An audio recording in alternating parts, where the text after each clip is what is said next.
안녕하십니까. 저널리즘 토크쇼 제이입니다. 오늘 함께 하실 분들 소개해드리도록 하겠습니다. 먼저 저널리즘 전문가 정준희 교수 나왔습니다. 어서 오십시오. 안녕하세요. 정준희입니다. 팟캐스트 황태자 최욱 씨입니다. 새해 복 많이 받으세요. 최욱입니다.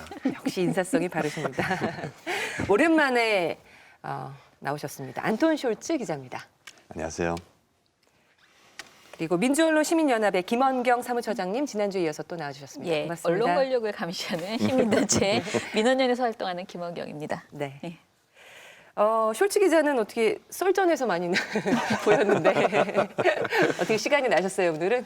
예, 뭐 저는 사실 한 달 이상 해외에 있었는데요. 네. 그래서 여기는 거의 한 달 이상 못 나오는데요. 근데 지금부터 다시 열심히 나가겠습니다. 제가 볼 땐 시청률 봐가면서 많이 떨어졌죠. 그동안. 나오고 안 나오고 하는 것 같아. 올라갔다고요? 우리가 약간 올라가니까 나온 것 같아요. 네, 알겠습니다. 그럼 네. 오늘 마지막인지는 모르겠어요. 우리 비겁하게 하지 마세요. 네. 네. 어떻게 설 명절은 잘 보내셨는지요?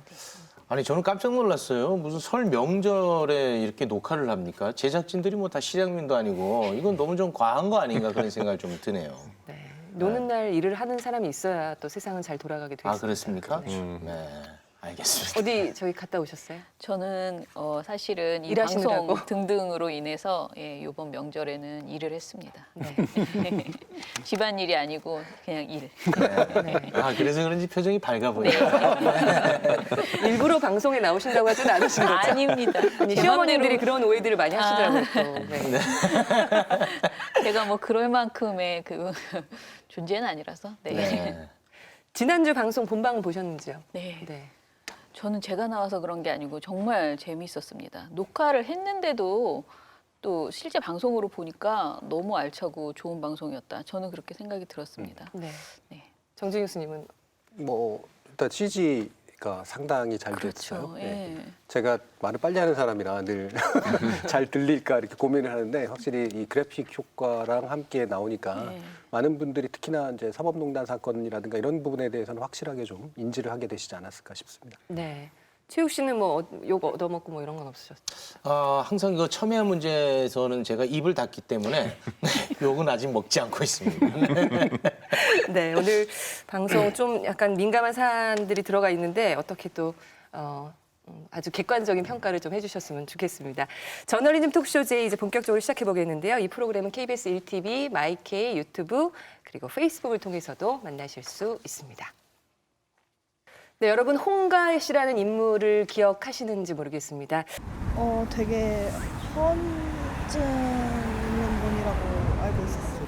거짓이었다. 뭐 이렇게 생각했었던 것 같아요. 2014년 세월호 참사 당시 MBN 방송과 인터뷰 내용 때문에 구속 수감까지 됐던 사람입니다.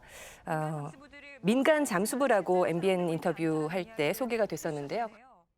혹시 그 생존 가능성이 있다라고 나온 이 언론의 이야기에 대해서 실제로 직접 들으신 거지 확인하신 거는 아니죠? 확인 자체를 못하게끔 지금 투입을 시켜주지 않고 있습니다. 그리고 들어가서 확인했다는 민간 잠수분들의 말들도 지금 다 똑같습니다. 우왕좌왕하는 게 아니라 다 똑같이 확인했다라고 뭔가 이제 사람 소리와 대화도 시도했고 갑판 하나 사이를 벽 하나 사이를 두고 신호도 확인했고 지금 증언들이 다 똑같습니다. 근데 언론만 다릅니다. 아니라고 하고 있는 겁니다. 네, 당시 MBN과의 인터뷰 내용을 보셨습니다.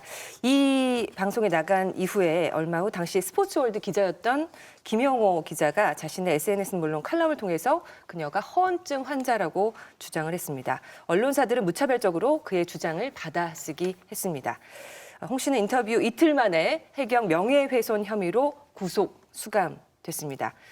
그로부터 5년이 흘렀는데요. 지난 1월 24일 홍가혜 씨가 자신을 허언증 환자로 낙인 찍은 보도를 쏟아냈던 이 디지털 조선일보를 상대로 한 손해배상 소송에서 승소했습니다. 재판부는 디지털 조선일보에 홍 씨의 명예를 훼손한 혐의로 6천만 원을 배상하라는 판결을 내렸습니다. 당연할 것 같은데 굉장히 이례적이라고 이야기들을 합니다. 어떻게 보십니까? 이례적인 일이라는 게요. 그러니까 언론사를 상대로 한 명예훼손 소송 같은 경우에는 꽤 자주 있는데 일반적으로 명예훼손에 대해서 그 피해자라고 주장하는 측의 이제 승소 판결이 나오는 경우가 생각보다 이렇게 많지는 않습니다. 근데 그 이유는 언론사들이 다 잘해서가 아니라 언론사의 보도에서 어느 정도 면책이 될 수 있는 요소라든가 이런 것들이 있을 경우를 이제 많이 감안하기 때문인데요. 이 부분은 이제 개인이었고, 이제 공인이라기보다는 개인이었고, 그 개인의 사생활에 관련된 측면들이 상당히 좀 깊숙하게 연관됐고, 그 명예훼손의 정도가 상당히 심하다고 봐서 기본적으로 이제 승소 판결들이 쭉 나왔으며 6천만 원이라는 배상 판결까지 나온 거는 그 액수로 보나 그 강도로 보나 이제 상당히 이례적이다라고 볼 수는 있습니다. 자, 어떻게 생각하시는지 의견을 듣고 싶습니다. 그러니까 이 정도 가지고선 뭐 그렇게 구속 수감이 될 정도였는지. 그냥 이제 시간이 좀 흘러가지고 많이 좀 잊혀진 측면이 있는데 진짜로 딱 오로지 저 방송사와의 인터뷰 건으로 구속 수감이 됐던 거죠. 야, 그거 굉장히 충격적인 일이 아닌가 싶은데 당시 이제 기억을 되짚어 보면 SNS를 통해서 그리고 인터넷상에서 여러 가지 의혹들이 많이 나오는 그런 시점이었단 말이죠. 근데 그 홍가희 씨도 보면은 그것이 맞는 것도 있고 틀린 것도 있고 다 혼재되어 있다. 그런 취지의 인터뷰 아니겠습니까? 근데 이걸로 해경의 명예를 실추했다고 구속 수감됐다는 거는 지금도 좀 받아들이기 어려운 측면이 있는 것 같습니다. 그렇죠. 그거 맞는데 왜냐하면 그때는 우리 다 기억하는데 그때는 정말 혼란스러운 상황이었잖아요. 네. 뭐 10명한테 물어보면 아마 답장 10개 정도 다 틀리게 받을 수 있는 경우도 많았어요. 그래서 정확하게 어떤 상황이 있는지 어떻게 되는지 사람 아직 살아있는지 아닌지 누구도 정확하게 몰랐어요 그때는. 그래서 대부분 그거에 대해서 설명하는 것 같아요. 그래서 이거는 정말 그 뭐 사람들 그냥 이거 그 뭐 무슨 문제 있다고 잘못 얘기했다고 하는 게보다 좀 이거 좀 아니라고 생각해요. 예, 뭐 그때 당시에도 이게 이제 이 과도한 논란이 벌어진 게 어떻게 보면은 보수 쪽 진영에서 이 가짜 뉴스에 대해서 뭔가 제압하고 싶은 생각이 있었는데 이 관련된 내용이 본인들이 보기에 가짜 뉴스라고 이제 생각을 해서 부각한 거 아니냐 이런 지적이 있었고요. 사실 저는 홍가희 씨가 정말 양쪽으로부터 피해를 받았다. 그래서 개인이 정말 큰 명예훼손을 당하고 완전히 회복할 수 없는 수준의 피해를 당시에 입었었다라는 점에서 굉장히 안타깝고요. 이 보도로 인해서 그렇게 인생이 정말 흔들릴 정도의 일이 있으리라고는 생각도 못했을 것 같다는 생각이 듭니다. 예. 지금은 이제 좀 시간이 지났으니까 확실히 좀 이렇게 덜하게 느껴졌을 것 같은데 저는 민감할 수 있는 요소들은 있었다고 봐요. 하나는 해경이 이제 민간 잠수부들을 적극적으로 도와주지 않거나 아니면 심지어 방해하고 있다라는 느낌의 이제 발언이 좀 있었고 더 무엇보다 결정적인 건 생존자가 아직 있는데 그 생존자하고 교신이 이루어지고 있다라는 느낌, 그러니까 어떤 증거들이 일부 나오고 있는데 그 부분이 지금 무시되고 있다라는 거거든요. 특히 두 번째 내용이 상당히 민감한 거죠. 왜냐하면 아직까지 사람들은 생존자가 있다면 빨리 구해야 된다라는 그런 생각이 들 때였는데 해경이 바로 이걸 막고 있거나 일부러 덮고 있다라는 그런 느낌을 줄 수 있었기 때문에 그게 아마도 이제 민감하게 반응하게 만드는 요소가 아니었나 싶은데 지금까지 말씀 주신 것처럼 이 말의 어떤 자체만으로 따지고 보면 상황이 혼란스럽고 정보가 공적으로 제대로 공급되지 않은 상황에서 그 현장에 있었던 사람이 여러 가지 의견들을 취합해서 낼 수 있을 정도의 의견이었음에도 불구하고 이게 이제 구속재판으로까지 이어지는 결과로 간다라고 하는 건 상당히 놀라운 정도의 처벌이었다라고 볼 수가 있는 거죠. 아니 민감한 점이 있다라고 얘기는 하셨는데 그래도 일반인이잖아요. 네. 공인이 뭐 그렇게 얘기한 것도 아니고 그 부분에 대해서는 어떻게? 그러니까 이게 이제 미네르바 사건을 떠올리게 만들죠. 그러니까 언제나 이 약간 이제 정부나 정권에 또는 이제 지금 공적인 어떤 기구들의 의심들이 이제 나올 수밖에 없는 정보가 제대로 공개되지 않았기 때문에 굉장히 날카롭고 민감해 있는 상황에서 그 부분을 건드리는 누군가가 얘기했다면 이걸 일단 제압하고자 하는 그런 어떤 논리가 작동을 했던 거죠. 그래서 이 개인이 사실은 엄청난 악의를 가지고 뭔가 대단한 허위의 정보들을 펼치거나 일부러 그랬던 것이 아니다라고 충분히 짐작할 수 있는 상황임에도 불구하고 이 스피커를 어떤 식으로든 이제 문제가 있다라고 만들어야 되는 상황이 왔던 거예요. 그러니까 공권력이 과도하게 움직이는 모습들이 이제 그 뒤로 연출될 수밖에 없었던 거죠. 사실 근데 이거 아까 우리 얘기했던 대로 이거는 기자도 아니고 개인 사람인데요. 그래서 그때는 사실 그 모든 미디어 거의 잘못 보도하는 경우가 엄청 많았잖아요. 그래서 만약에 여기 어떤 실수했어도 잘못 뭐 어떤 팩트체킹 제대로 못했던 어떤 게 있었는데 이 개인 사람만 이런 문제가 아니고 뭐 모든 미디어 거의 똑같은 실수가 했는데 그때는 그래서 왜 이 사람 갑자기 집착하고 이렇게 명예훼손이라고 말하는지 진짜 저 말이 안 된다고 생각해요. 네. 근데 홍가희 씨가 여러 군데 건의 소송을 제기를 했고 그중에 디지털 조선일보를 상대로 한 이번에 민사소송에서 승소를 해서 6천만 원의 배상 판결을 받아냈습니다. 6천만 원이란 액수에 대한 어떤 상징성은 어떻게 봐야 될까요? 아마 여러분들이 찾아보시면 나올 텐데요. 실제로 명예훼손 판결로 승소가 난다고 하더라도 보상이나 배상이 1,000만 원에서 500만 원 이상 넘는 경우는 거의 없습니다. 일단 그 승소 판결 자체도 언론사에 대한 승소 판결 자체도 되게 적고 배상액도 상당히 작은, 그러니까 약간 이른바 상징성만 부여하는 거죠. 너희들이 잘못했어라고 얘기해주는 정도인데 이 정도 액수를 한다라고 하는 거는 몇 가지 원칙 중에 이를테면 상당히 잘못했다라는 걸 알려주기 위한 일종의 경종을 울리기 위한 거고요.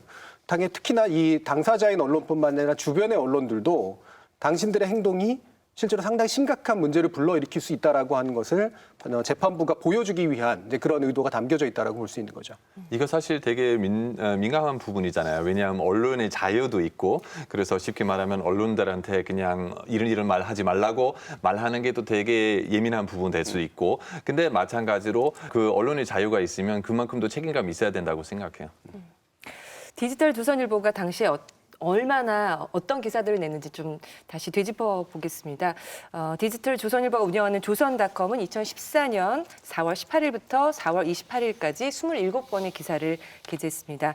몇몇 기사 제목들을 먼저 뽑아보면 MBN 민간 잠수부 보도에 김용호, 홍가의 허언증 이상, 김용호 기자 MBN 인터뷰 홍가의 사기로 검찰 조사받아, 거짓 인터뷰 홍가의 일본에서는 도쿄도민, 이런 제목의 기사들이 나왔는데요. 기사들 대부분이 스포츠월드 기자 김용옥 씨가 작성한 글을 받아 쓴 것이었습니다. 조선닷컴 2014년 4월 18일자 내용을 좀 보면 한편 연예부 김용옥 기자는 이날 오전 10시 50분쯤 자신의 트위터를 통해 저는 홍가에 수사했던 형사에게 직접 그녀의 정체를 파악했습니다. 인터넷에 알려진 것 이상입니다. 허언증 정도가 아니죠. 소름 돋을 정도로 무서운 여자입니다. 라며 MBN이 홍가희한테 낚였구나라고 말했다. 이런 기사도 있었고요. 2014년 4월 21일 조선닷컴에서는 거짓 인터뷰 홍가, 일본에서는 도쿄도민, 2011년 3월 일본 대지진 당시 도쿄 거주 교민을 자처하며 MBC 뉴스와 인터뷰를 진행했다. 또한 걸그룹 티아라의 전 멤버 화영의 친척이다. 유명 야구 선수들과 만남을 가졌다. 모 선수의 아이를 임신했다 등 이전에 많은 발언들이 속속 밝혀지고 있다. 이런 글도 기사 안에 들어가 있습니다.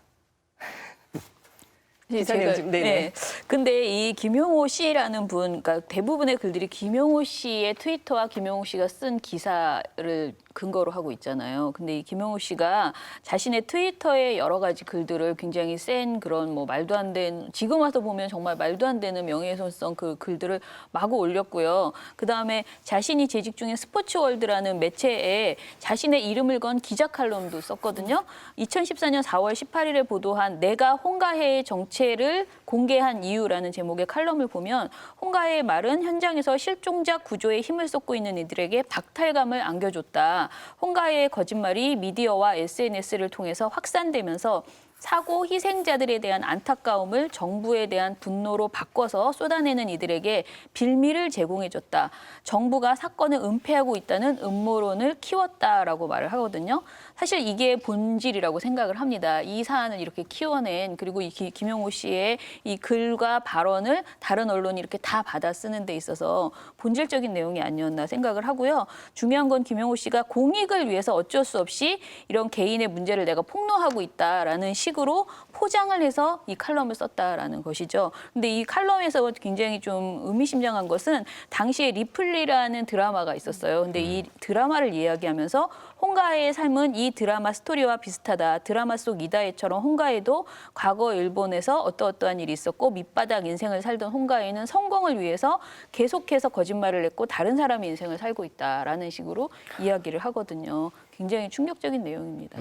조금 전에 그 정부에 대한 분노 이 부분을 짚어주셨는데 네네. 저도 이게 굉장히 중요한 포인트인 것 같아요. 그러니까 굳이 이렇게 한 사람을 집중 공격할 이유는 없어 보이지 않습니까? 근데 그때로 돌아가 보면 이거 제가 추정컨대 그 세월호에 대한 여러 가지 의혹들이 많이 나오고 있던 시점이었단 말이죠. 그런 목소리에 재갈을 물려는 것이 아니었을까? 그렇죠. 저는 그런 의혹을 제기해 봅니다. 네. 그 조선 쪽도 마찬가지로 이제 여기에 합세를 하게 되는데요. 김용호 씨의 내용을 가지고 거의 기사를 엄청난 양의 기사를 쏟아냈습니다. 일단 김용호 씨에 대해서도 홍가희 씨가 소송을 제기했고 명예훼손 인정돼서 위자료 1,000만 원 배상 판결을 받았습니다. 그리고 홍 씨는 형사 고소를 다시 했죠. 그래서 검찰의 이 기소 의견으로 내용이 송치된 상태이고요. 디지털 조선일보도 그런 맥락에서 이런 무차별적인 기사를 쏟아냈던 것으로 보이는데 판결문에서 그런 의도나 이런 것들이 좀 더 명확하게 드러나는 것 같습니다. 여기서 아마 시청자 여러분들이 궁금해할 수 있는 게 아마 문제는 김용호 기자에게서 왔는데 왜 디지털 조선일보가 이렇게 강한 손해배상 처벌을 받았을까라고 하는 그런 부분이잖아요. 여기서 우리가 놓치지 말아야 될 건 그러니까 김용호 기자가 처음 시작한 거는 트위터였단 말이죠. 소셜미디어였고 그 소셜미디어의 이야기를 대중의 여론 공간으로 옮겨놓은 건 기성매체였었어요. 기성매체의 이제 중요한 디지털 부분이었던 디지털 조선일보였고 상당히 많은 기사를 쏟아냈습니다. 그리고 이 기사를 쏟아내는 과정이 바로 확산의 과정. 그러니까 다시 말하면 김용호 기자라는 개인이 만들어낸 그릇된 어떤 그 소식들, 사생활에 관련된 침범들을 실제로 대중의 여론 속으로 확산시킨 건 이 대중매체 중에 하나인 디지털 조선일보의 잘못이 굉장히 크다라고 본 거죠.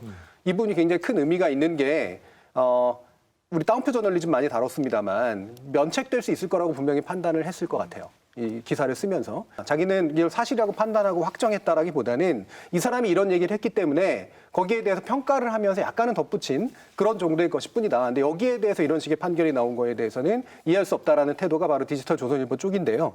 판결문에서는 그게 단지 평가적 의견을 개진한 수준의 문제가 아니다라는 이제 그런 거죠. 평가적 의견 개진 정도가 아니라 거짓말쟁이나 허언증이다라고 이 홍 씨 개인을 완전히 낙인 찍을 수 있는 그런 방식으로 보도가 이루어졌기 때문에 여기에는 상당한 책임을 물어야 될 필요가 있다라고 그렇게 판단하고 있습니다. 네, 어뷰징 기사에 대한 어떻게 보면 법적인 경종이라고 그렇죠.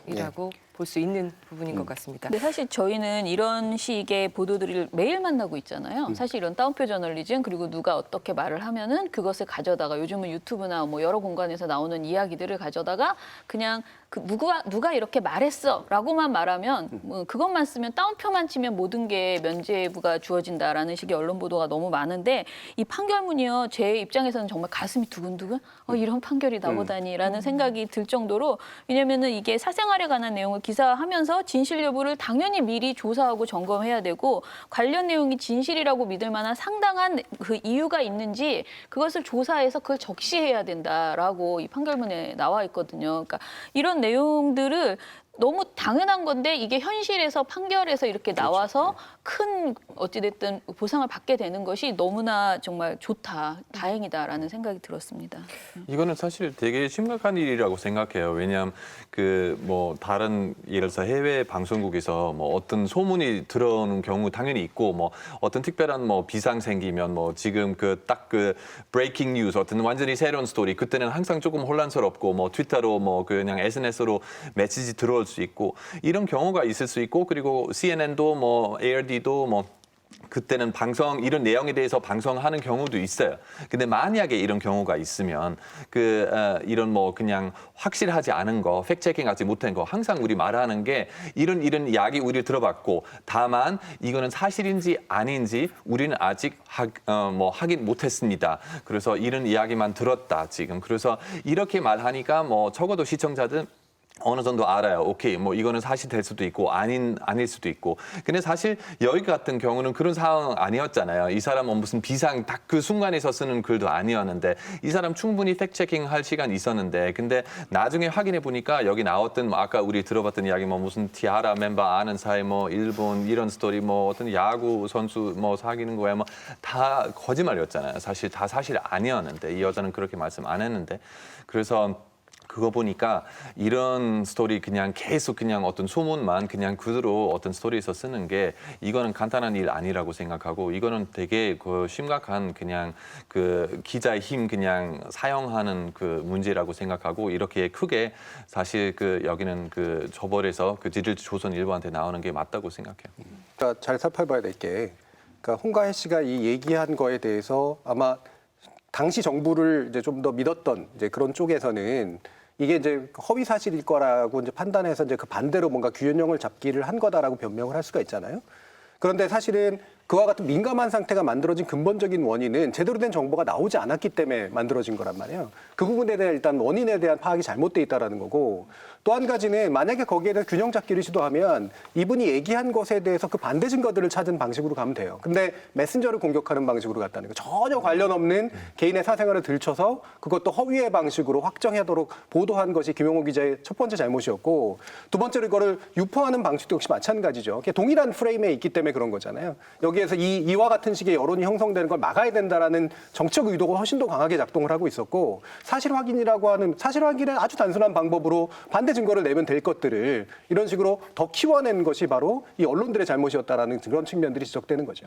일단 그 디지털 조선일보 판결 내용 좀 읽어드리면, 판결문 안에 이런 내용들이 있습니다. 일반 개인의 사생활에 관한 내용을 기사화함에 있어서 그 내용의 진실 여부를 미리 조사, 점검하여야 하는 것은 언론기관의 기본적 책무라고 할 것이고, 한편 보도 내용이 진실이라고 믿을 만한 상당한 이유가 있는지는 적시된 사실의 내용, 진실이라고 믿게 된 근거나 자료의 확실성과 신빙성, 사실 확인의 용이성, 보도로 인한 피해자의 피해 정도 등 여러 사정을 종합하여 행위자가 보도 내용의 진위 여부를 확인하기 위하여 적절하고도 충분한 조사를 다하였는가, 그 진실성이 객관적이고도 합리적인 자료나 근거에 의하여 뒷받침되는가 하는 점에 비추어 판단되어야 한다.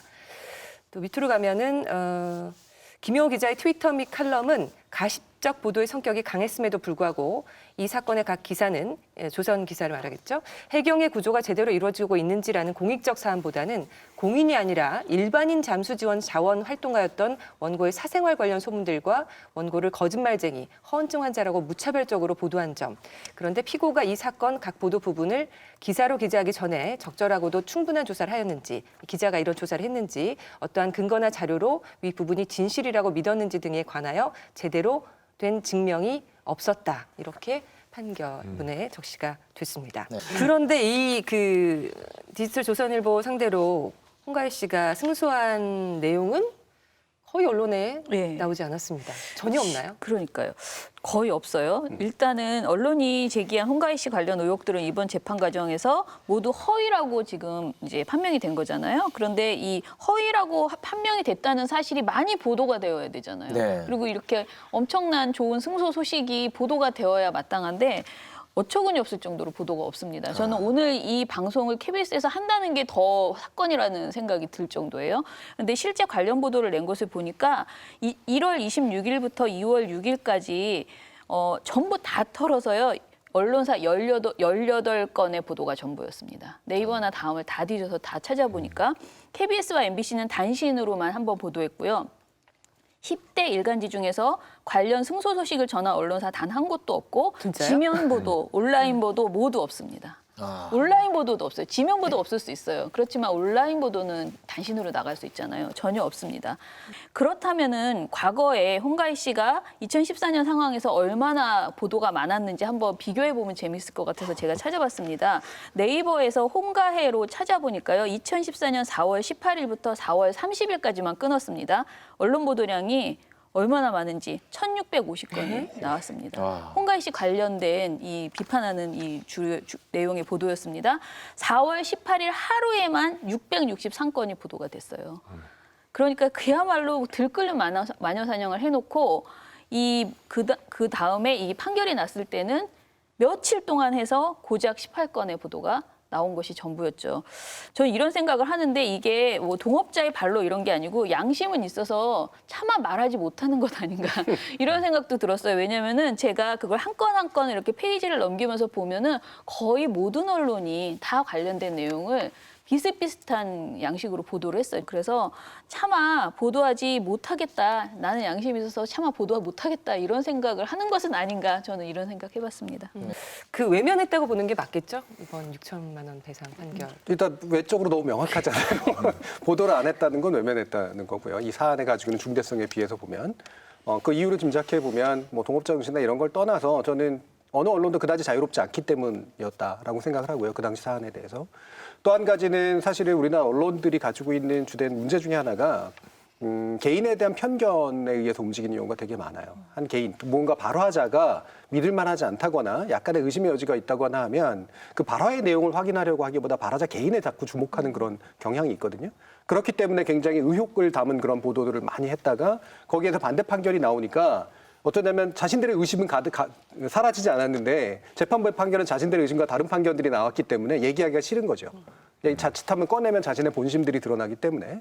그리고 또 한 가지는 저는 우리나라 언론이 개인의 사생활 문제에 대한 민감도가 상당히 떨어진다고 솔직히 판단을 합니다. 예. 권력에 대한 공격과 권력에 대한 어떤 공방 이런 것들을 통해 가지고 뭔가를 자꾸 해오던 그런 버릇 같은 게 있기 때문에 그 과정에서 개인들이 희생당할 수 있다라고 하는 거에 대한 인식이 굉장히 약하고요. 이 프라이버시를 다룸에 있어서는 훨씬 더 큰 민감도가 필요하다는 사실에 대해서 동의하거나 진심으로 뭔가 그 자세를 가지고 있는 언론들이 과연 많을까? 저는 그렇지 않을 거라고 보거든요. 우리나라의 언론들은 사실은 이와 같은 개인의 사생활을 마음대로 다룬 것에 대해서 사실은 제대로 된 처벌을 받아본 적이 없습니다. 그렇기 때문에 이 사안에 대해서도 사실은 당황하고 있는 상태일 거다라고 저는 개인적으로 판단을 해요. 이런 측면은 없을까 질문을 한번 던지고 싶은데요. 그 당시에 민간이 홍가혜를 가운데 두고 누군가는 홍가혜를 아주 나쁜 사람으로 만들어야 됐고 누군가는 홍가혜를 필요 이상으로 영웅으로 만들어야 됐던 그런 측면은 없습니까? 뭐 없다고 말할 수는 없을 것 같고요. 네. 왜냐하면 그 당시 상황이 아까도 말씀드렸지만 정확한 정보가 없는 상태에서 말 그대로 추론과 추측, 그다음에 정파적 이해 뭐 이런 것들이 막 자꾸 손합돼서 나타났던 상황이기 때문에 되게 선별적으로 노출하고 선별적으로 해석할 수밖에 없는 상황이었던 건 맞고요. 근데 그 뒤로 진행되는 상황을 보면 영웅으로 만들었다가 또는 완전히 악녀로 만들었다가 영웅이라고 하는 것들의 힘은 그다지 크지가 않았어요. 제가 볼 때는. 이것이 가지는 힘이 가지고 있는 약간의 휘발성이 있었기 때문에 악녀로 만드는 것들이 훨씬 더 컸단 말이죠. 그 송가희 씨가 해경 명예훼손으로 기소가 돼서 101일간 수감 생활을 했다고 합니다. 그 지난해 11월 29일에 기소된 사건에 대해서 해경 명예훼손으로 기소된 사건에 대해서 대법원으로부터 무죄 확정 판결을 받았습니다. 오랜 시간을 견뎌서 이 대법원 무죄 확정 판결을 받은 건데요. 재판부는 적시된 사실의 중요한 부분이 객관적 사실과 합치되는 경우에는 세부적으로 진실과 약간 차이가 나거나 다소 과장된 표현이 있더라도 이를 거짓이라고 볼 수 없다. 또 적시한 사실이 공공의 이익에 관한 것인 경우에는 특별한 사정이 없는 한 비방할 목적이 없다고 봐야 한다며 원심 무죄 판단을 확정했습니다. 네. 이 내용에 대해서도 좀 짚어볼까요? 뭐 약간의 해설이 좀 필요할 것 같은데요. 그러니까 우리가 또 시청자들이 그런 생각을 할 수 있어요. 그러니까 국가나 공직자에 대해서 말도 안 되는 허위로 뭔가를 보도하거나 얘기하는 거는 그러면 무조건 면책이 되는 거냐.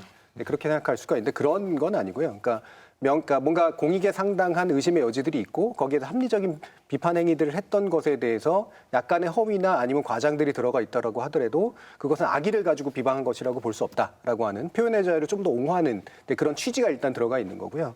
또 한 가지는 국가는 형법상 명예훼손의 이제 소송의 대상이 될 수 없다라는 그런 측면들이 있습니다. 이게 그래서 명예훼손 소송할 때도 국가나 공공기관이 명예훼손을 당했다라고 하는 것이 아니라 거기에 특정한 개인, 공직자 개인의 좀 더 개인의 연관된, 개인의 명예와 연관된 것들이 특정되면 그게 이제 문제가 될 수가 있거든요. 근데 지금 우리가 보면 뻔히 아시듯이 이건 해경이라고 하는 어떤 집단, 국가기관에 대해서 문제 제기를 한 것이지 예를 들면 특정한 청장이라든가 아니면 무슨 어떤 개인들이 여기에 연관된 명예를 심각하게 훼손받을 만한 어떤 여지들이 들어가 있지 않았거든요.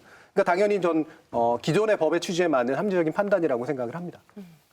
한겨레에서 2018년 11월 29일에 해경 명예훼손 홍가의 무죄 확정이란 기사를 냈습니다. 여기서도 재판부 이야기를 또다시 언급을 했는데요. 정부 또는 국가기관의 업무 수행과 관련된 사항은 항상 국민의 감시와 비판의 대상이 되어야 한다. 정부 또는 국가기관은 형법상 명예훼손죄의 피해자가 될 수 없다. 정부 또는 국가기관의 업무 수행과 관련한 표현이 해당 기관 공직자 개인에 대한 악의적이거나 매우 경솔한 공격이 아닌 한 공직자 개인에 대한 명예훼손도 되지 않는다라고 밝혔습니다. 그런 내용의 기사를 실었습니다. PD수첩 경우도 비슷한 걸로 봐야 될까요? 이 부분은 좀 잘 생각해야 되는 건 이제 당사자가 이제 홍가희 씨와 이제 국가 간의 문제였고 그때 PD수첩과는 이제 언론사와 이제 국가와의 문제였기 때문에 개인이냐 또 언론사냐는 또 약간 좀 다른 문제들이 좀 있긴 있거든요. 근데 기본적인 논리 구조는 같죠. 기본적으로 PD수첩이 그 당시 이제 보도했던 내용들 가운데 사실은 이제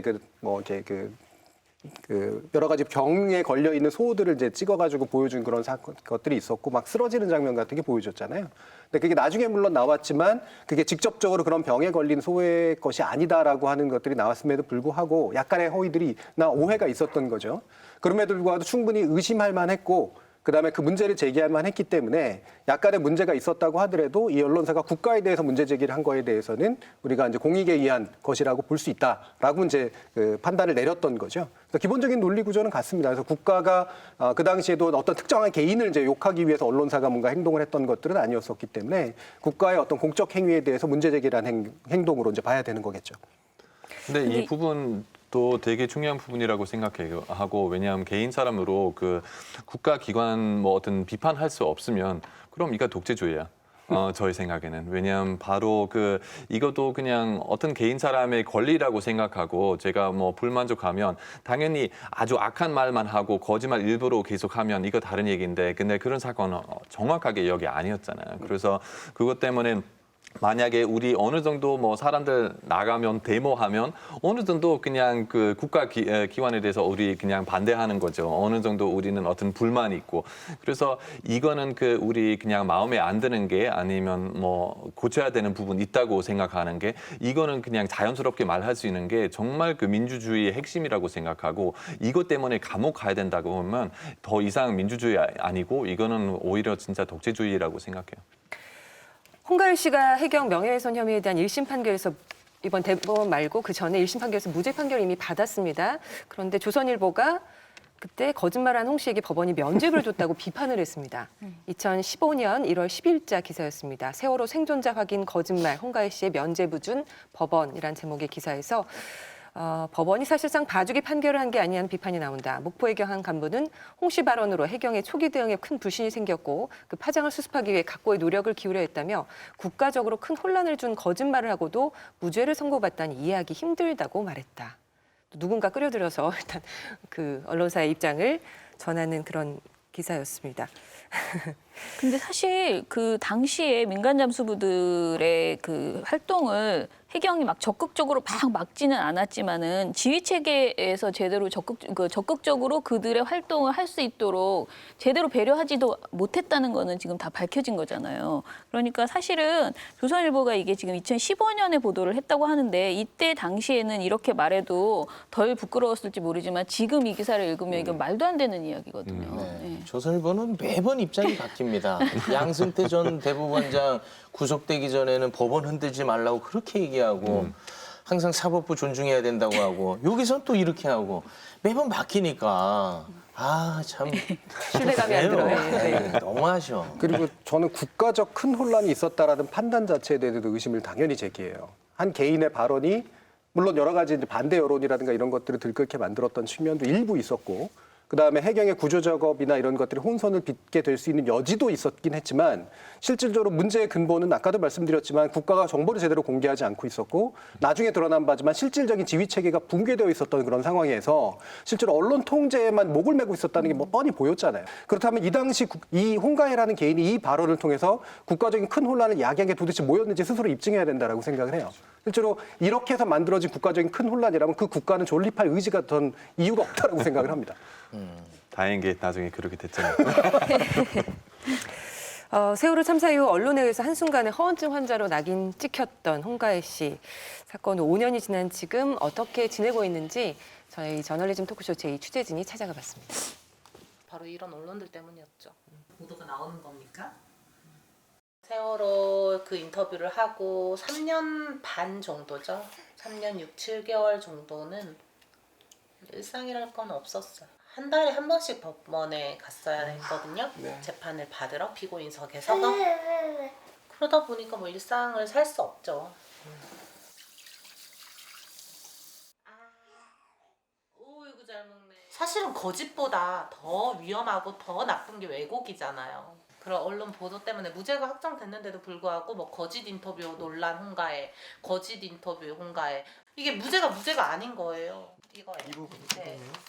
이게 지금 그러면 다 소정 자료들이고 이게 집에 이제 중요하다고 생각을 해서 제가 따로 보관하고 있는 이거는 이제 제가 경찰 조사네요. 이런 식으로 경찰이 자기 마음대로 조사를 썼어요. 그래서 제가 마지막에 이렇게 다 자필로 쓴 거예요. 저는 진짜 그냥 대한민국 국민이 아니었어요.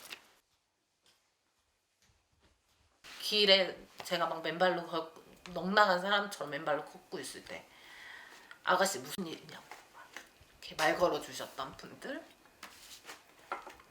SNS 메시지로 옆에 테이블에 있었던 사람이다. 힘내시라. 많이 힘들어 보이시더라. 일부러 아는 척 안 했다. 뭐 그렇게 호의를 친절, 배려 이렇게 간간히 보내주셨던 분들이 결국은 저를 버티게 했죠. 네, 디지털 조선일보를 상대로 소송을 제기해서 6천만 원의 배상 판결을 받은 홍가혜 씨 이 자리에 초대했습니다. 어서 오십시오. 네, 안녕하세요. 네. 저희가 예상했던 것보다 밝은 표정이시네요. 네.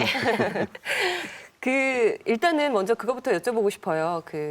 뭐 김용호 기자나 또 언론 보도를 통해서 허언증 환자라는 그런 누명을 쓰셨잖아요. 네네네. 몇 가지가 있었습니다. 뭐 민간 잠수부도 아니다. 뭐 일본 관련된 거, 일본에서의 그것도 야구 선수 이야기도 있고, 뭐 티아라 관련된 것도 있고. 네. 본인이 일단 명확하게 좀 정리를 해주시죠.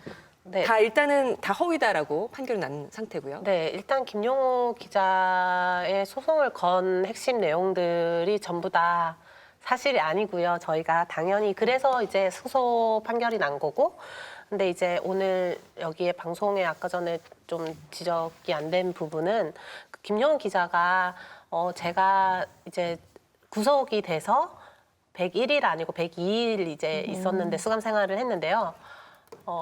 석방이 보석 석방으로 처음에 됐어요. 이제 나올 때쯤에서 7월 20일 경에 트위터에 이런 글을 하나 더 남겼어요. 홍가의 쉴드 치는 이제 뭐 홍가의 저에 대한 이제 기사를 낸 한겨레 기사가 한 건 있었는데 그 기사를 비판하면서 뭐 홍가혜는 스스로 영화 배우 된다고 말했다. 그 시나리오 캐스팅 디렉터에게 확인을 했는데 그 시나리오는 야한 시나리오다. 이런 주장까지 했었거든요. 누가요? 김용호 기자가요. 또 나타나서? 네네네네. 그래서 저는 이제 한순간에 뭐 이제 그냥 야한 어떤 영화에 출연하는 배우가 될 뻔한 거죠. 그런 것까지 다 이제 소송 이제 걸었습니다. 김용호 기자에게. 다행히 이제 지금 이제 조선일보 승소한 거나 다른 언론사들은 그 내용들은 많이 보도가 안 됐어요. 그래서 지금 이제 빠진 거고요. 김용호 기자는 좀 더 심한 어떤 주장들을 많이 했고 그 부분 다 책임 묻고 있습니다. 네, 저는 그 일전에 같이 이제 방송할 기회가 몇 번 있었거든요. 근데 그 방송만 하고 나면 댓글에 그 허언증 환자 불러다가 뭔 얘기를 듣냐 이런 글들이 차고 넘쳤습니다. 그래서 아직도 그런 시선이 존재하고 있거든요. 근데 지금 살면서 거짓말한 적 한 번도 없나요? 사람이 거짓말은 뭐 하고 살지 않나요? 근데 뭐 악의적으로 타인을 음해하려고 하거나 뭐 그래 본 적도 없고 이제 김용호 기자가 주장했던 것처럼 저의 성공을 어떤 위해 가지고 막 다른 인생을 살았다거나 그런 거짓말은 하면서 살아본 적이 없습니다. 민간 잠수부로 본인을 소개하셨어요? 아니면 자막에 그냥 저렇게 나간 거예요? 저도 이 사실을 사실 좀 몰랐어요. 왜냐하면 경찰 조사는 되게 긴박하게 돌아가고 새벽에 제가 새벽까지도 좀 심층 강압 수사를 받았거든요.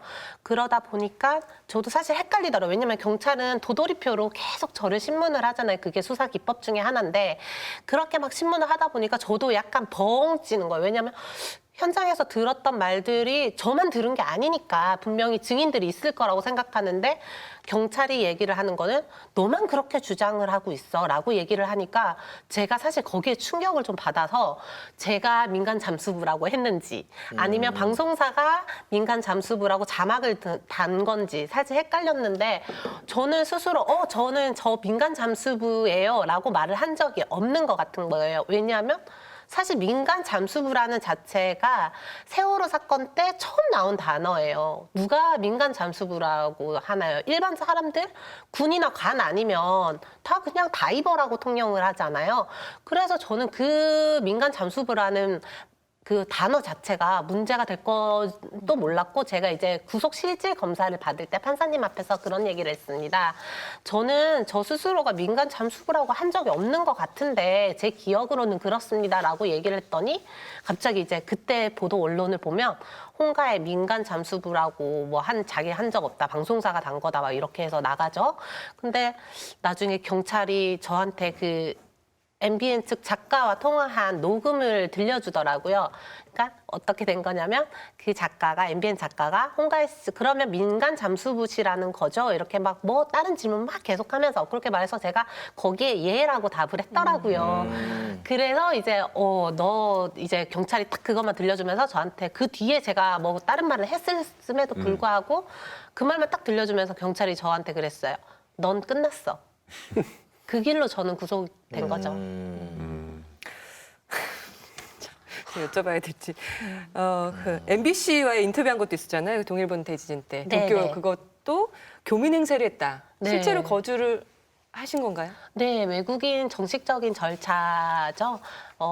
외국인 등록증을 받아서 일본에 당시 4년, 5년 정도 거주하고 있던 교민 맞습니다. 사칭한 게 아니라. 네. 티아라의 전 멤버 화영의 사촌 언니라고 주장했다. 이 부분은 뭔가요? 이게 사실 되게 저는 제일 황당한 부분이에요. 이게 화난다기보다 황당한데요. 이제 티아라 화영 사촌을 사칭한 적 당연히 없고요. 이게 처음에 에피소드예요. 그때 이제 그 티아라 멤버인 화영의 친언니죠. 쌍둥이에요. 네. 똑같이 생겼어요. 이렇게 쌍둥이 언니랑 친했어요. 저랑 이제 야구장에 가서 찍은 사진을 제 트위터가 아니라 그 본인의 트위터에다가 게시를 한 적이 있습니다. 그랬더니 이제 그 이후 한 달, 2달 정도 지나고 티아라 왕따 사건이 당시 큰 이슈가 있었는데 그때 이제 갑자기 그 기사가 났어요. 그 막 기사가 나서 제가 이제 당시에 그 따졌어요. 전화를 해서 저는 화영 사촌 언니가 아니에요. 왜 이런 기사를 내는 거예요? 라고 물었더니 기자한테 직접 전화를 하셔서. 네, 저가 이건 오보니까 물어보니까 커뮤니티에 그런 글이 있던데 라는 거예요. 전혀 크로스 체킹 빼고 팩트 체크를 안 했다는 거죠. 당시에도 그렇게 해서 제가 트위터에 막 분개하면서 올렸어요. 뭐 내가 사연 정신 차리고 보니까 내가 화영 사촌 언니가 돼서 나는 티아라 팬들한테 지금 완전히 욕을 먹고 있는데 내가 왜 사촌 언니냐. 그러고 기자에게 물어봤더니 고작 커뮤니티라고요? 뭐 이제 제가 막 화냈던 당시 트위터도 있죠. 그랬는데 이제 나중에 그 김용호 기자죠. 그때 김용호 기자랑 썰전을 했어요. 제가 설전을 벌였던 거예요. 트위터 상에서. 이거 잘못하면 네. 썰전하셨다고 그러니까 설전을 했다. 설전을 했다. 설전을 했어요. 싸웠다. 네, 왜냐면 김용호 기자가 티아라 화영 사촌 언니라는 사람 뭐 야구 선수 애인을 사칭하고 있는 거다 이렇게 글을 올렸어요. 근데 그게 2012년도 8월 이야기예요. 그래서 제가 김용호 기자에게 직멘션을 이제 그 날렸죠. 내가 무슨 야구 선수 여자친구를 사칭하냐? 당신 나한테 전화해라. 이제 좀 이렇게 남겼더니 저에게 전화가 왔어요.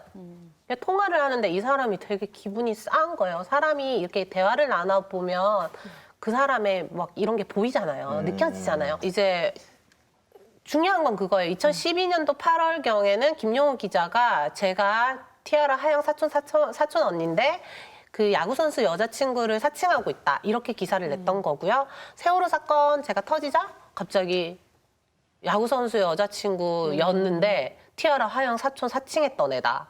이렇게 자기의 말을 뒤바꾼. 세월호 전에도 이제 악연이 있었던 거네요. 네. 근데 저는 김용호 기자랑 일면식도 없었어요. 법정에서 처음 봤고요. 그때 통화할 때 의심되는 건 있어요. 제 생각인데 저한테 그러더라고요. 나 티아라 사건 뒤처리하기 바빠 죽겠는데 자기한테 이제 그 직멘션을 남겨서 많은 사람들이 보게 했다 이거죠. 막 되게 짜증을 내시더라고요. 그때부터 그냥 내가 싫은 건가 뭐 이런 생각도. 그 디지털 조선일보를 상대로 정말 큰 판결을 받아냈습니다. 네네. 2천만 원 배상 판결. 예상을 하셨습니까? 네, 예상했습니다. 예.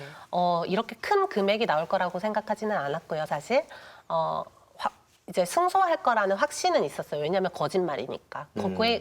이 재판이라는 게 그렇더라고요. 제가 거짓말하는 거야. 쟤네들은 알고 그런 거야. 라는 것들을 제가 증거를 잡고 있으면 다 그거를 내가 소명할 수 있으면 사실 이기더라고요. 그리고 명백한 거짓말이니까 제가 질 이유가 없다고 생각했어요. 제대로 된 판결이 이루어진다면. 그래서 저는 승소 확신은 했는데 이렇게 큰 금액이 나올 거라고는 사실 생각을 못했죠. 근데 다른 질문 하나 있는데요. 그냥 이렇게 큰 금액이 나오는 게 또 뭐 어느 정도 좋지만, 근데 금액보다 아마 뭐 제가 상상할 수 있는 게 그 사람들 좀 사과하는 게 그거 더 중요하지 않은가요? 그냥 혹시 사과도 받으셨어요? 방금 얘기하신 부분을 판사님한테 똑같이 들었어요. 이제 조정 절차를 밟는 과정이었는데 판사님께서 그러시더라고요. 홍갈 씨의 명예회복을 위해서는 이 판결보다 조정 절차에서 예를 들어 더 얻어낼 수 있는 것들이 많다. 저를 설득하시더라고요. 예를 들자면 뭐 조선일보 측에 사과문을 게재한다거나 뭐 이런 식으로 공개 사과문을 게재한다거나 이런 식으로 해서 얻어낼 수 있는 더 긍정적인 게 홍가희 씨의 명예회복을 더 돕지 않을까 생각한다라는 판사님의 조언이 있었어요. 근데 제가 핏덩이였던 이제 저희 아기 출산한 지 21일 정도 지난 아기를 데리고 갔어요.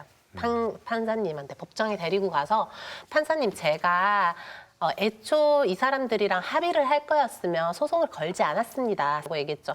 그 이유는즉슨 그 사과는 이 사람들은 당연히 그런 배상 판결 돈도 주기 싫고 자기네들의 어떤 오점을 남기는 게 싫을 거 아니에요. 근데 저는 그걸 하고 싶었거든요. 그 사람들이 싫은 그걸 하고 싶었어요. 이 사람들의 거짓의 역사를 사법 역사에 꼭 남겨야 된다고 생각했습니다. 그러면 본인이 결심한 거예요? 네. 주변이 뭐 이렇게 해야 된다 하는 것도 아니고. 아니, 주변에서 뭐 해야 된다 이런 조언은 사실 없었고요. 거의 처음에 이제 저희 할머니가 많이 아프셨어요. 왜냐하면 제가 이렇게 억울하게 교도소 잡혀간 것도 그게 막 언론에 막 계속 보도됐잖아요. 뉴스에 크게. 그런 것도 억울한데 이제 동네 주변 사람들이 좀 입방아를 찌으셨던 거예요. 가해 거짓말해서 잡혀갔다며 막 이렇게. 할머니가 그때부터 되게 많이 아프셨어요. 그래서 이건 해야 한다. 언론이 잘못한 일들은 언론이 풀 수 있다. 이렇게 판단한 거죠. 근데 사실 언론만 잘못하는 게 아니잖아요. 나라도 어느 정도 잘못했죠. 왜냐하면 아니면 교도소 보내는 게 그거는 언론 아니었잖아요. 그건 어느 정도 나라였는데. 그럼요. 네, 그래서 나라도 어느 정도 뭐 배상. 네, 배상 어느 정도 해줘야 되는지 아니면 적어도 사과하고 뭐 유럽에서 아니면 미국에서 이런 케이스가 있어요. 어떤 네. 사람들 잘못 판결 받고 뭐 몇 년도 감옥 가고 나오면 돈도 받을 수 있고 그리고 나라도 그 사람한테 뭐 정말 우리 사과하고. 실수했다 사과해야죠. 그래서 이런 경우도 뭐 여기도 제 보기에는 약간 그런 경우 같은데요. 네.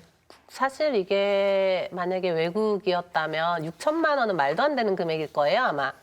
그런데 다만 저는 이제 이의를 두는 거죠. 어쨌든 정말 작은 금액만 한국에서는 판결이 되고 있었어요. 그래서 그런 전례가 있었기 때문에 6천만 원이라는 이례적인 판결에 저는 기뻤고요. 우선 다만 이제 지적해 주신 이제 국가 상대로 어떤 사과나 배상을 받아야 되는 것 아니냐라는 지적에서는 이제 지금 연휴잖아요. 네.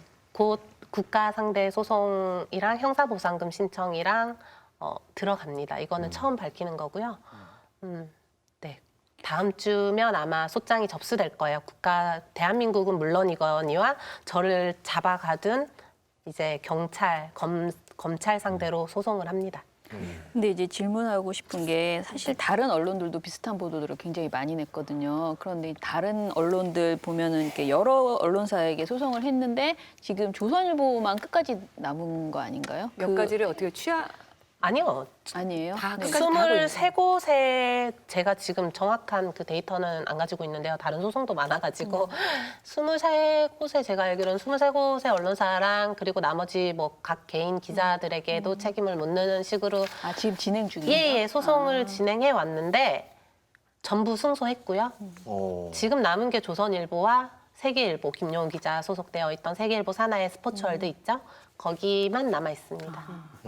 전부 승소했어요. 언론사 소송을 걸고 또 대부분 승소를 하고 사과는 받은 경우는 스포츠 서울 한 군데뿐입니까? 네, 스포츠 사과문을 게재를 길게 했던데요. 네, 스포츠 서울은 그 조정 절차에 의해서 이 사과문이 게시가 된 거예요. 사실 이렇게 세세한 사과문을 아마 대한민국 역사상 처음 보실 거예요. 이게 조건이었어요. 저의 조건이었어요. 조정에 응하는 저의 조건. 이 언론사 같은 경우는 정말 진정성이 보였어요. 왜냐하면 애초 변호사도 선임을 안 하고 대표격인 분께서 나오셔가지고 머리를 숙이시더라고요. 자기네들이 너무 부끄럽대요. 너무 죄송하다고. 이렇게 진정성을 보이는 언론들도 있었어요. 근데 조선일보 같은 경우에는 사과가 웬 말일까요? 저한테 제안한 거는 500만 원에 합의하자. 거기서 이제 피가 거꾸로 쏟는 것 같았죠, 사실. 그래서 애초 할 생각도 없었지만, 처음부터 할 생각도 없었지만, 차라리 고맙더라고요. 그런 태도 고마울 지경. 왜냐하면 불을 붙여주시니까. 그리고 저도 판사님한테 보시라고. 이러는데 무슨 조선일보에 사과문을 게재를 하고 조정에 합의를 하느냐. 저는 판결문을 받고 싶다. 제대로 된 판결문을 받고 싶다. 금액은 얼마건 상관이 없다. 제가 말씀드렸죠. 이런 내용들은 이제 뭐 대법원 무죄 확정 판결이라든지 이번에 조선일보 관련해서 6천만 원 배상 판결 언론에 거의 소개가 안 되고 있다고 말씀을 해주셨는데 이 부분은 어떻게 느끼시는지? 너무 씁쓸했어요. 예? 너무 씁쓸했어요. 씁쓸하셨어요. 네네네. 근데 처음이 아니잖아요. 제가 이런 언론의 외면을 받는 일이 사실 세월호 참사 당시 그 인터뷰를 하고 나서도 바른 말을 해주는 언론 없었거든요. 시민사회도 없었거든요. 그 많은 여성단체며 시민 언론단체며 많잖아요. 대한민국에. 하나 없었어요. 성명 하나. 그 쉬운 성명 하나 내주는 곳이 없었는데 그런 언론과 시민단체 외면을 받는 일이 익숙해져서 그런지 그냥 너네들 그냥 하던 대로 하는구나 이런 생각이 들더라고요. 씁쓸한 거죠. 이제 약간의 변명을 이제 하자면은 사실은 이제 더 중요한 제가 시민단체다 보니까 그때 당시 언론이 이제 하도 왜곡 보도하는 게 많으니까 사실은 거의 뭐 밤을 새가면서 매일매일 그 다른 사안에 그 대응을 하느라 굉장히 바빴는데 사실 이 팩트 체크하는 보도들이 나와줄 거라고 기대를 했던 것 같아요. 진보 언론 쪽에서 어딘가에서는 즉시 빠르게 전화를 해서 왜냐면은 뭐 숨겨져 있는 사람이 아니니까 뭔가 취재를 해서 이 논란들에 대해서 팩트 체크가 되겠지라고 생각을 했는데 그런 보도들이 정말 거의 안 나온 거예요. 그러다 보니까 이게 이제 시민단체라는 것은 어떤 결과들이 이렇게 저희가 수사권을 가지고 막 직접 만나서 이렇게 할 그런 여력은 그때 당시 없었던 것 같아요. 근데 저도 정말 제가 그때 당시에는 너무 막 다른 사안에 막 카운팅하고 막 왜곡 보도 나온 거 이런 것만 막 집중했거든요. 그러다 보니까 어떻게 보면 개인에 대한 굉장히 심각한 문제였는데 그 유가족 뭐 이쪽에만 치중하고 너무 못한 것 같아요. 그래서 그 부분에 대해서 너무 우리가 잘못했다. 근데 2014년도에 아셔야 되는 게 2014년도에 최다 검색어 많이 검색어된 게 세월호 그 다음이 홍가해거든요. 근데 그 언론 시민 단체시잖아요. 네. 이거 제가 괜히 이쪽을 공격하는 것 같은데 이거는 다른 언론 이제 시민 단체 분들도 보실 거라 이 부분은 꼭 써주셨으면 하는데 사실 세월호 다음에 제일 많이 최다 검색어 구글에서 그거 선정하는 게 있잖아요. 거기에 세월호 다음에 홍가예요. 개인 인물에 대해서는 저가 유일한 거잖아요. 그런데 관심을 갖지 않았다라는 것은 좀 문제가 있지 않나. 이런 저 억울한 목소리를 제가 진행하는 팟캐스트에서 잠깐 다뤘던 거, 그게 문득 좀 떠오르네요. 여전하죠. 마지막으로 하고 싶으신 말씀 네. 네네. 언론에 좀 하고 싶은 말도 있고 이제 소송을 했던 언론들에게도 하고 싶은 말이 있고 두 가지가 있어요. 아까 전에 이제 그 조선일보의 주장에 대해서 잠깐 다루셨잖아요.